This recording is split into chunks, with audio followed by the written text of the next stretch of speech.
What's going on, my fellow gamers and freelancers of the nation? Your dude Sly here, back at it with another review video, and this time, guys, let's talk Anthem. Anthem has been a complete roller coaster ride, from feeling like the game is going to be awesome to knowing the game will be awesome, then after replaying the demo, realizing that it's starting to get a bit repetitive. Then once the full game released, my feelings have spun from top to bottom more than once. There are times when the game shines quite bright with its beautiful skyboxes, brilliant flight controls, crisp abilities, and that ever-amazing ka-chink sound of landing a combo. Pack in 3 of your best mates, and it is absolutely a blast to play. However, after playing the full game with friends, then solo, on every difficulty and doing every task, it goes from loving it to anger. Then from anger, going back to the game is simply okay, and then loving it again after playing through a piece of the game that BioWare got right.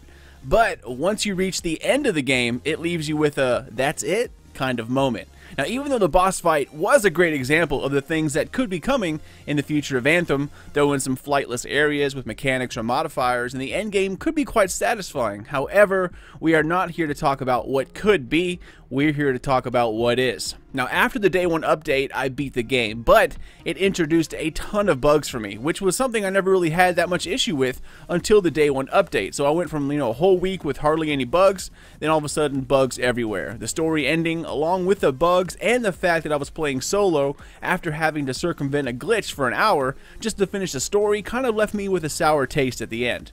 I ended up writing my review that night, and after reading it the next morning, I could see that, it was a little too harsh and it wasn't really a fair review. However, there were plenty of good points in there which I kept, and we'll get to them here soon. But it was way too harsh, and I realized that I had to go and rewrite it. Now, my point is that games are relative to the user. I personally thought Mass Effect Andromeda was a good game for what it was, and depending on what you consider important to your game, Anthem could be amazing, or it could be absolutely terrible. There have been quite a few huge AAA companies trying to insert their own games as a service IP, into this new MMORPG, always online type of genre. And to date, y'all, not a single one has ever been good its first year. Now, we'll see where the future takes us soon enough, as a big update is already slated for early March, and that will then show us what we're going to be dealing with in the endgame and how serious BioWare really is about Anthem. But now, guys, let's get to the game itself. Now, just a heads up, this is a pretty long video. It points out just about everything. I was super excited about Anthem. I had a lot to say. So grab some popcorn and a blankie, sit back, and chillax. Alright, so for those who haven't been following Anthem closely, Anthem is an always online type of game, similar to like Warcraft, Destiny, The Division, Warframe, etc. It's a sci-fi RPG where humans are ex-slaves to an alien race on an extremely hostile and unfinished world. The world is constantly changing due to these alien artifacts called Shaper Ruins and Shaper Relics. Shapers were the quote-unquote gods of the planet who created its very existence, and by using a force called the Anthem, these Shaper Relics and Ruins channeled the Anthem into a usable force in which the entire planet was created, from mountains to water, bugs to bears, and creates monsters 100 times larger than that. Everything you see within the game is created from the Anthem itself. The story? It's about a bad guy who wants to control the Anthem, and it's up to you and your recently demoted and torn to shreds outfit called the Freelancers to save the day from the bad boy. You do this by wearing a high-tech suit of armor called a Javelin exosuit that allows you to fly. You are a flying, walking tank. There are 4 types of Javelin within the game, and each Javelin has their own unique abilities, weapons, and style. Most of humanity live within walled civilizations. The world is so harsh outside of these walls that the only way you can really survive is by way of the Javelin or these huge walking tanks known as Striders. Each city is pretty much a walled fortress that is covered in turrets, and along with another faction called the Sentinels, they keep the citizens safe from immediate danger, while the Freelancers, which is what you are the ones who go out on further missions looking to take care of rising and the most dangerous threats to humanity. Now, this is a complete oversimplification, of course, but that's the gist of it. Now, BioWare did do a great job, making the world itself and the backstory, but the story, we'll get to that in a second. So like I mentioned, guys, Anthem is a complete roller coaster of emotions. I mean, the very first time you get your hands on a Javelin and you get up into the air, you instantly connect with it. I mean, free play is absolutely beautiful. Flying is about near perfect, especially on a controller, and abilities, along with most of the weapons, all feel fairly crisp to use. There is a big but here, and we'll talk about that when we get to weapons. The first time you coordinate with your teammates to stick a status effect, and then the tink of the combo quickly becomes addictive. The speed and ease at which you can be up in the air, dodge some rocks, some trees, some fire, and then instantly be floating a foot above the ground, giving your buddy support or landing elemental attacks, it is a really good feeling. BioWare did astonishingly well with how the game feels to the user. The double or triple jump, the dodges, flying, hovering, the overheat mechanic, all of it put a lot of thought into it and is pretty amazing. Video games don't handle flying very well, except Anthem. The amount of work BioWare put into improving facial features and body language is quite impressive. I might even go on the record and say that it's some of the best body language and facial expressions I've ever seen rendered in-game. When a developer wants to, put the best possible facial expressions, to the user during a cutscene or what have you, pre-rendered scenes are loaded into the game. And we all know that pre-rendered scenes using CG always look 10 times better than the games do themselves. However, it kept to its own style of game using in-game cutscenes and in-game rendering. The same models that you see during gameplay are the same ones you see during cutscenes, and they're the ones talking, even though they are mocap assisted. The finer details like the rolling of the eyes, the raising of the eyebrows, the fine movement of the fingers, tilt of the head, small but extremely crucial details are sometimes lost during mocap, so they have to be added back in. Owen shines bright because of this, as does Halleck and most of the supporting cast. Like I mentioned, you can't really compare the mannerisms of Owen to, say, a cutscene from Destiny that's been pre-made using high-tech CG graphics and, out-of-game rendering. In-game rendering and CG cutscenes are two different beasts, in-game rendering being the hardest to work with. Frostbite was never really built for a game like Anthem. It had to be heavily modified for years and updated to allow for everything that you see within Anthem. That's why I personally think Mass Effect Andromeda was created to begin with. They needed proof of concept that Frostbite could actually make it work, and you find many similarities to MEA within Anthem. The double jump, the radar, the Ranger's melee, all of it just screams MEA to me. So why waste these test areas and test characters when you can turn all of that test data into an actual game? So that's why I think Mass Effect went to Andromeda, but that's a whole nother video and a whole nother story. And speaking of story, they are extremely hard to tell within an open world game. I mean, sometimes stories need to be told at a certain pace, right? You cannot control that in an open world game. Once you build momentum within a story, you want to deliver the person or the user right into the next situation and use that momentum to your advantage. But if the character goes off and does free play or side missions for the next day, then, all that momentum's lost. Among other complications, the stories aren't easy to play out within these types of games. Destiny still struggles with it to this day. The characters within Anthem are actually quite memorable. Each has their own personality, and they really need to be given a chance. If you just go and blab to them once or twice and never talk to them again, they start to become kind of annoying. If you do not go around and talk to them, you lose out on what this game really offers, which can be annoying at times, but you are often rewarded for taking the time to talk to them.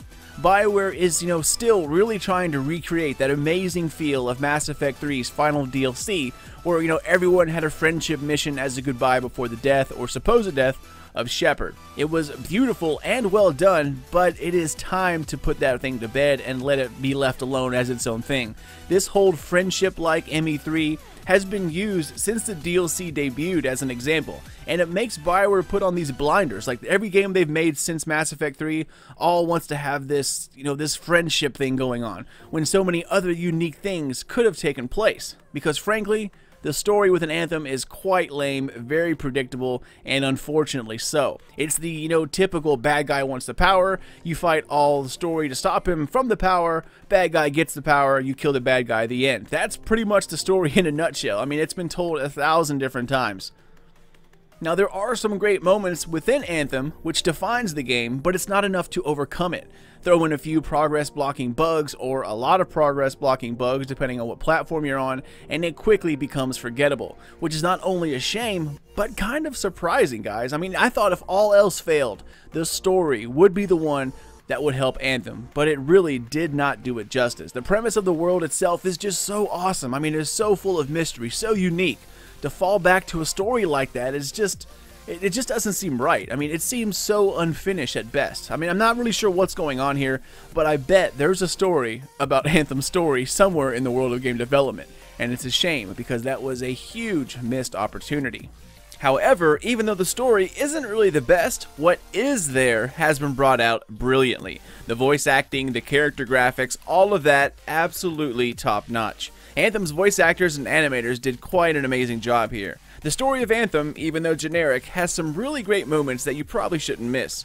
However, after the repetitive missions where you chase down the same parts over and over, or perform the same task over and over throughout the missions and throughout the story, it waters down the great part that just lifted your spirits 10 minutes ago. And that seems to be the cycle with an Anthem story. You get a part that just, oh wow, that was awesome, I can't wait to keep going, and then all of a sudden you hit, a progress blocking bug, or you have some lane side mission that you have to go out and, reassemble or find more echoes, and then that kind of lowers your spirits, only to be lifted again by some great, cutscene that happens next. However, even with a mediocre story, like I mentioned before, gameplay saves the day here. Once you strap yourself in with some friends, fly into a stronghold, the fun starts to instantly come back, and my anger about the story starts to fade. Alright, so next up, let's move on to Fort Tarsus. While it wasn't what BioWare told us it would be, it does grow on you after a while. And by the way, whoever added that little running capability inside the fort like the second day the game was out, you are amazing, because that slow walk was brutal. And speaking of brutal, Fort Tarsus. And why, guys? Because of another missed opportunity. I mean, I was hoping for a Dragon Age Inquisition style type of change to Fort Tarsus. On top of that, variable outcomes of what the fort could look like if you chose, say path A or path B. But even though it gets cleaned up only ever so slightly, it pretty much stays looking the same, even after upgrading all of your factions. The only space that changes quite a bit is the freelancer area downstairs, then of course the med bay for the sentinels that opens up. Besides cleaning up of some bricks, a few changed flags, I see no difference in Fort Tarsus from when I started. I was actually so excited to clean the fountain up, only to discover cleaning it actually means leaving it exactly the same, but simply adding fish. I mean, what? Like, a few new places will eventually open up, but you don't change them, they just kind of appear. There is no personalization of Fort Tarsus. You really don't change it by your decisions as we were told it would happen. It's quite the letdown and a total oversell. Fort Tarsus, once again, a huge missed opportunity. And while we're talking about Fort Tarsus, let's move on to factions, which was another aspect I was really excited about. They need cleaning up and organizing pronto. I mean, BioWare gives us no real attachments to the various factions or the knowledge on what you can do to rank them up. Now, you will of course figure it out eventually, and most can be found, deep within the journal, the challenges, or codex, but it's way too hidden and way too spread out. The board where contracts are located also has a reputation area where you can see your current level and whatnot, but it seems so just thrown together last minute. Vague references about what actually changes, nothing to tell you, collecting this resource will increase this standing, or this mission will help change this area. These challenges are for Sentinels, these challenges are for Arcanists, and on top of all of it, there's no real reason to do any of it. Like I mentioned, Fort Tarsus is the same for everyone, and unless I miss something, it has no impact to the story or your gameplay. So why worry about factions at all? They really need much more of a tie-in and a reason to care about them, and most importantly, things to work towards that are exciting.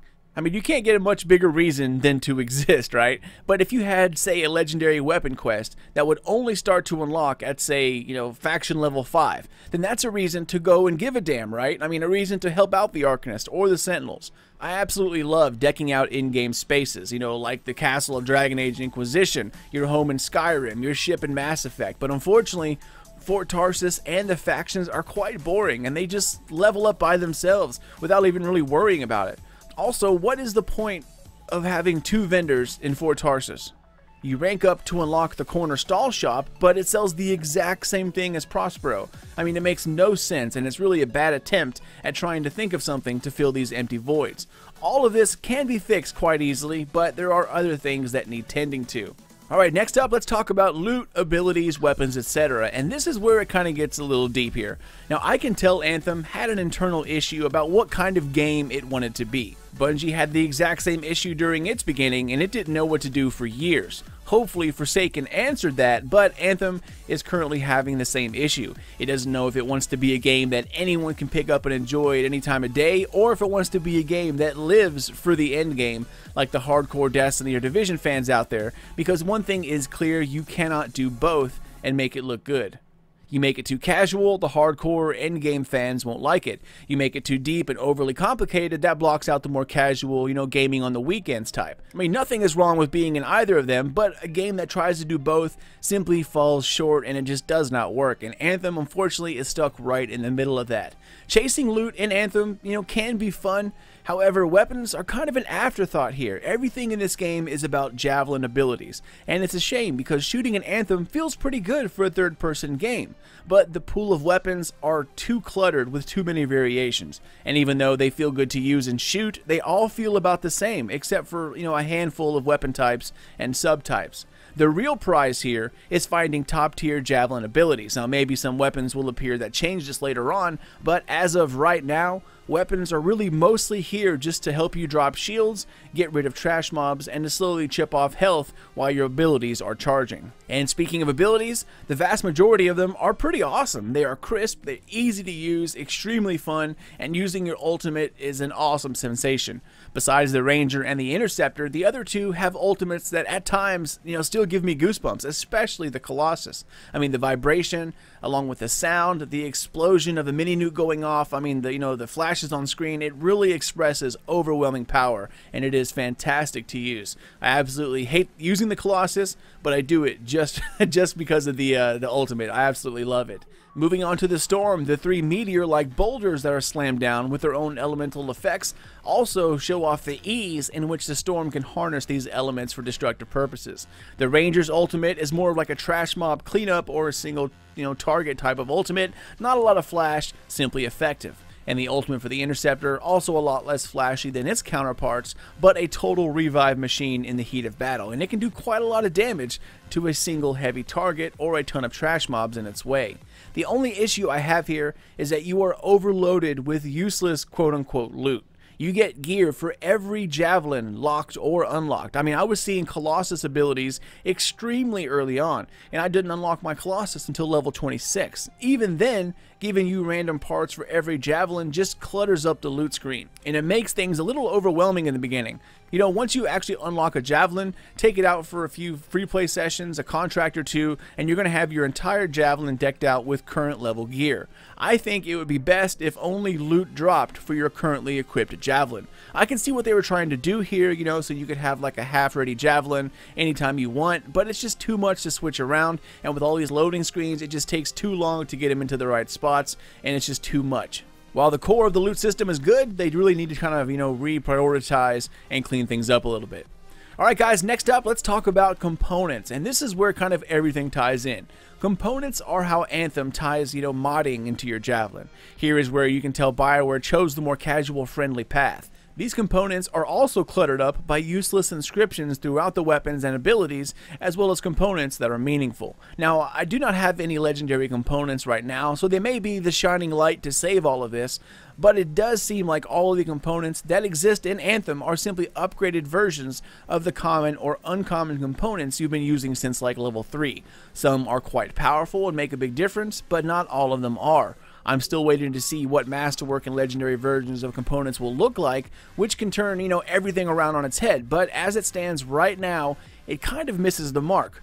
One thing I don't understand here, guys, is that 90% of gamers who actually get on and play games like Anthem or Destiny, Division, Warframe, Warcraft, etc., these are usually hardcore gamers who log in every day. These are the people who want a deep and, rich customizable combat system. Buffs, debuffs, stacking effects, special weapon uses, etc. While Anthem has it, it's hard to toy with unless you get a component or a bunch of components. But even then, it doesn't have the desired effect. Most components that you equip, which you think would be useful, they don't have anything associated to tell them that they're working. You have some which give you extra armor, some that let you fly a little longer, some that give you extra melee attack damage, or acid resistance of an extra 10%. I mean, do you see any of these working? Not really. You just kind of have to hope that they're working. I personally would like to see components shrank down to just 2, maybe 3 slots, but quadruple the impact that they have, such as one can give you an extra 4 or 5 rockets for your Ranger's ultimate, one could add an additional jump for your double jump, perhaps one could add like a 360-degree radar, another could give you like a double grenade charge instead of waiting for it to recharge and you only have 1 to throw, you could now have 2 or 3. For the Colossus, have an option to increase your shield and armor by 1,000%. when you pull out your shield, but while your shield's out, all of your offensive abilities are shut down. You know, we have a tank, but as of right now, a tank that cannot tank long enough to matter, or the boss doesn't have the mechanics where a tank is actually needed, so it just doesn't really make sense. Moving on to Inscriptions, I think they too would be better if they incorporated perks within the inscription pool, like, you know, killing headshots increase reload speed, the last 3 bullets do double damage, stuff like that. Most of the inscriptions aren't really that useful. You can start stacking components along with certain inscriptions, and that does start to make a noticeable difference, but only on a very small, a very select variety. On top of that, because there's so many inscriptions, they're watered down, so you have to get the exact ones you need across a very wide amount of, you know, abilities and weapons to make the, you know, even close to a desired effect. So it's way too much work for way too little payoff. All these inscriptions and components really clutter things up and start to overwhelm the player, but not in a good way, and not in the way of, you know, look at all these different options to play around with and to try out. I mean, heck, even getting rid of inscriptions on components altogether would work fine. Then you simply up the numbers on the weapon inscriptions to make it more manageable. I would love to see components turn into something kind of like gear sets within the division, you know, hard to earn, game-changing options that once you acquire a certain number of, like this set or that set, they completely change the way that Javelin plays. I think a few good examples would be something like, you know, a healing set. Instead of having an offensive ability for your Javelin, have a set called like the Medic. All Medic components, inscriptions, abilities, and weapons will be colored green. You know, you have 2 weapons, a couple components, and 2 abilities. You have a medic ability like a healing grenade, then components to back up your new healing abilities, such as like an overshield while charging a healing grenade. Then the second component raises the amount of healing while damaging enemies inside its blast. You could have a weapon like an assault rifle that after getting a headshot makes them explode, leaving a small healing, you know, explosion for allies. And then once you find the entire set, it could unlock a brand new ultimate like in the Division, where it can auto revive all downed allies. Another set could be a sniper set. After collecting the entire set of components, abilities, and 2 weapons, its set bonus would be a new ultimate that turns your sniper rifle into a railgun by overcharging the rifle itself. I mean, the possibilities really are endless, and it gives you another loot chase loop. While not as drastic, that's how I thought components would be from the very beginning. A way to turn the Colossus from a tank to a support character with more shields and team damage boosting abilities. Since there's no real way to modify your Javelin except through inscriptions and components need to take on more of an actual, like, changing role. They need to physically change your character into something completely different. That's what I thought components would do, but they're not really, you know, as strong as I would like them to be. Again, these may very well be added here soon, but this review is about the game that is shipped. The good thing here is that this is an easy fix. They're already in the game, they just have to manage some numbers, and I think it's going to be much, much better in the future. And finally, guys, let's talk about the endgame. Now, just like the story, it personally just seems incomplete. Anthem's endgame rests on replaying the same things we've just completed, but on harder difficulty. Grandmaster is absolutely no joke and brutal, and I haven't even tried Grandmaster 3, but even on Grandmaster 1, the word bullet sponge creeps into mind. Grandmaster difficulty needs to incorporate more mechanics, more modifiers, timers, etc. Not just a simple 800% health increase. It needs something memorable, and most of all, like we talked about earlier, a reason to punish yourself inside Grandmaster difficulty. I mean, sure, you get higher drop rates of better gear, but like I mentioned, the gear itself really needs updating and changing. There is nothing I want to chase with an Anthem. I haven't heard of a single weapon or component that really gets me excited yet. Something that makes me want to endure Grandmaster.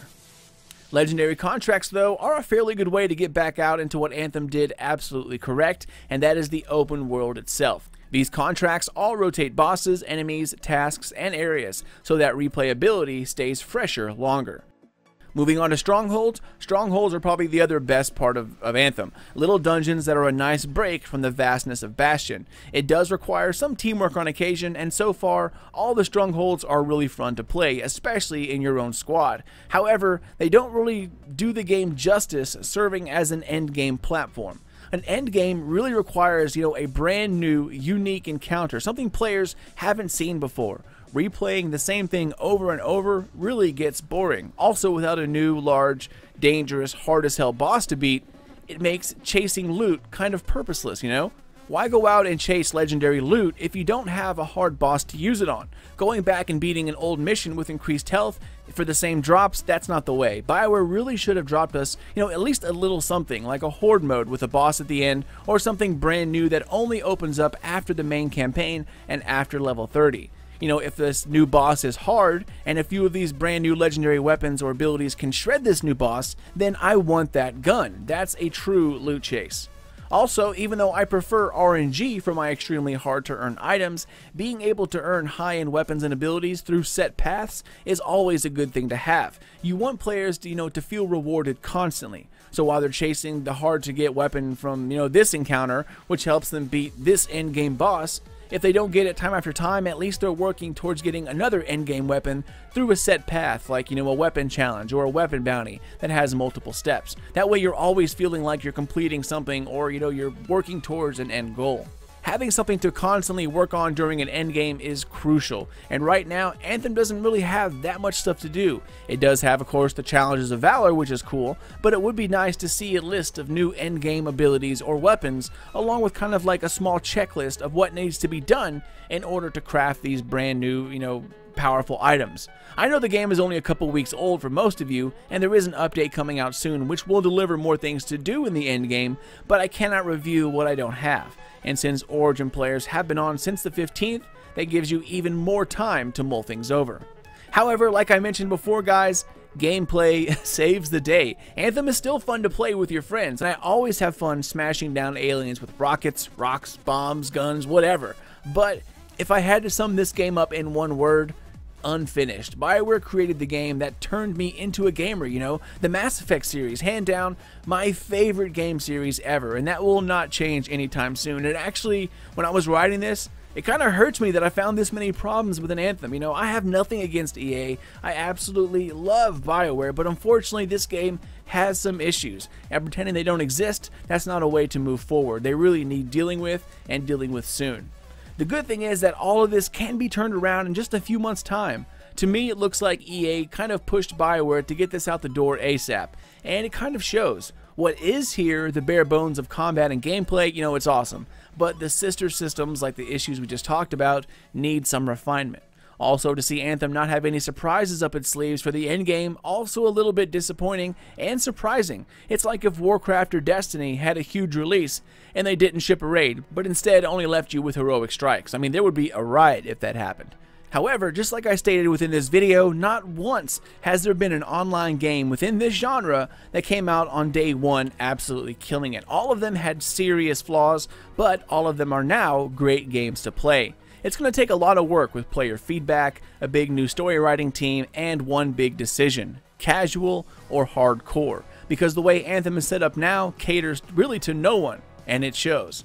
Giving into one or another will streamline everything after it. But no matter what happens, it's hard not to smile when you're flying through a beautifully crafted open world ripe with mystery, an awesome backstory, and a complete blast to play. When your friends are by your side, worries then start to slip away and only come back into the picture once you reach Fort Tarsus. I mean, Anthem is a roller coaster ride of emotions if there ever was one. It's the best game ever, and then 30 minutes later you hate it, followed by a story twist or a new unlocked javelin, which then makes it great once again. I'm confident Anthem will find itself after it's all said and done. However, it's not the launch day showing that I expected. When I was given early access to play Anthem, I only had the chance to play 1 or 2 missions at like an early level, like level 2 or 3, then a few missions at level 15, and then a few missions during the endgame at level 30. And at the time, I was playing with like-minded friends, and it was absolutely a blast. It was so much fun. But now as the entire picture becomes, slowly revealed, and as I get the chance to put all the systems through their paces, you can start to see its true picture. If I had to give Anthem a number on a scale from 1 to 10, it would be a 6.5 to 7, somewhere around there. There's a lot of work to do if it's going to be successful, and maybe all of my worries will melt away after the upcoming March updates called Act 1. I don't know, but I really do hope so. But that is about it, guys. Sorry for the long video, but there was so much to talk about, and I really did not want to half-ass this review. I'm staying positive, and now that the game is out the door, everyone can get to work on fixing it and, changing it instead of simply creating, because I really do think that there was some pressure to get Anthem out the door ASAP, ready or not. Overall, it's not that bad of a game. Generic story, but as always, the gameplay saves it, and it creates a pretty fun game to play with friends. It's only once you start digging down into the game being a hobby, that's when the cracks start to show. Anywho, I'm out of here, freelancers. As always, thank you for watching and for supporting Sly Nation. Now, I still plan on covering Anthem. Just because there's a few hiccups, that doesn't mean it can't be turned around. Proof is all around us, and I think Anthem will end up doing just fine. However, it will need some time. If you're new to the nation, then welcome, my friend. Subscribe for lots more Anthem, Destiny, and Division 2 videos. Spank the thumbs up, but only if you enjoyed yourself, and comment down below on your overall thoughts about Anthem. You know, was I too harsh about it? I kind of feel like I was, but I think that's just my love of BioWare talking. So let me know about your thoughts and what you think about Anthem in total. I don't reply back often, but I do read comments just about every morning when I wake up. So definitely leave your thoughts, because I am kind of eager to see what you guys think about not only my review, but the game in general. Alright, later gamers, feel free to check me out on social media, Twitter or Facebook at Sly Nation or Sly Nation Gaming on the FB. I'll be posting a streaming schedule here pretty soon, so look out for that as well. See you peeps, this is your dude Sly, and I'll catch you all next time.